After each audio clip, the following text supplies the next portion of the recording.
రంగుల పండుగ హోలీని చిన్న పెద్ద అందరూ ఇష్టంగా జరుపుకుంటూ ఉంటారు. రంగులను ఇంట్లోనే తయారు చేసుకొని వాటితో హోలీ ఆడుకుంటే ఆనందం రెట్టింపు అవుతుంది. శిరోజాలు చర్మం కూడా ఆరోగ్యంగా మెరుస్తాయి. రసాయనాలు లేని హోలీ రంగులను ఎలా తయారు చేసుకోవాలో తెలుసుకుందాం. గులాబీ రంగు పండుగకు ముందు రోజు రాత్రి స్టవ్ మీద గిన్నె పెట్టి అందులో బీట్రూట్ని ముక్కలుగా కోసి నీళ్లు పోసి మునిగే వరకు నీళ్లు పోసి మరిగించాలి. అలా మరిగించిన తర్వాత రాత్రంతా అలాగే ఉంచితే ఉదయాన్నే ఆ నీళ్లు వడకట్టుకొని ఒక బకెట్లో పోసుకుంటే గులాబీ రంగులో ఉండే నీళ్లు హోలీకి తయారవుతాయి. ఆరెంజ్ కలర్ 2-3 క్యారెట్లను తీసుకొని బాగా తురిమి దానిని చేత్తో పిండితే మనకు ఆరెంజ్ కలర్ వాటర్ అనేది వస్తుంది. అందులో మనం ఎక్కువ మోతాదులో వాటర్ కలుపుకొని ఆరెంజ్ కలర్ని రెడీ చేసుకొని హోలీలో వాడుకోవచ్చు. పసుపు రంగు గిన్నెలో 2 చెంచాల పసుపు, చెంచా శనగపిండి వేసి బాగా జల్లెడ పట్టాలి. ఇందులో నీళ్లు చుక్కలు చిలకరిస్తూ పేస్ట్లా చేయాలి. ఈ మిశ్రమాన్ని ఒక బకెట్ నీళ్లలో వేసి బాగా కలపాలి. అప్పుడు మనకు పసుపు రంగు సిద్ధం అవుతుంది. దీనిని చక్కగా హోలీ రంగులో ఉపయోగించుకోవచ్చు.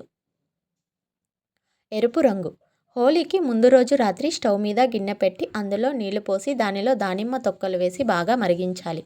ఉదయాన్నే ఈ నీళ్లు వడకట్టి మరికొన్ని నీళ్లు కలిపితే ఎరుపు రంగు తయారవుతుంది. ఈ నీళ్లను చక్కగా హోలీ రంగులకు ఉపయోగించుకోవచ్చు. వంకాయ రంగులో ఉండే క్యాబేజీని చిన్న ముక్కలుగా కోసి మిక్సీ గిన్నెలో వేయాలి. ఇందులో కొన్ని క్యారెట్ ముక్కలు వేసి తగినన్ని నీళ్లు పోసి మెత్తగా గ్రైండ్ చేసుకోవాలి. ఈ మిశ్రమాన్ని వడపోసి మరికొన్ని నీళ్లు, చిటికెడు కార్న్ఫ్లోర్ వేసి బాగా కలపాలి. ఇప్పుడు మనకి చక్కని పర్పుల్ కలర్ తయారవుతుంది. ఇందులో మనకు కావలసినన్ని నీళ్ళు యాడ్ చేసుకొని హోలీలో ఆడుకోవచ్చు. ఆకుపచ్చ రంగు కొంచెం కొత్తిమీర అలాగే పుదీనా తీసుకొని మిక్సీలో వేసి పేస్ట్లా చేసుకోవాలి. ఆ మిశ్రమాన్ని వడకట్టి కొన్ని నీళ్లు పోస్తూ బకెట్ నీళ్లలో వేసి బాగా కలపాలి. ఇప్పుడు మనకు చక్కని ఆకుపచ్చ రంగు తయారవుతుంది. ఈ నీళ్ళని హోలీలో చక్కగా ఉపయోగించుకోవచ్చు. ముదురు గోధుమ రంగు స్టవ్ మీద గిన్నె పెట్టి 1 గ్లాస్ నీళ్లు, 4 చెంచాల టీ పొడి లేదా 2 చెంచాల కాఫీ పొడి వేసి బాగా మరిగించాలి. ఈ డికాషన్ని వడపోసి అర బకెట్ నీళ్లలో కలిపితే ముదురు గోధుమ రంగు తయారవుతుంది.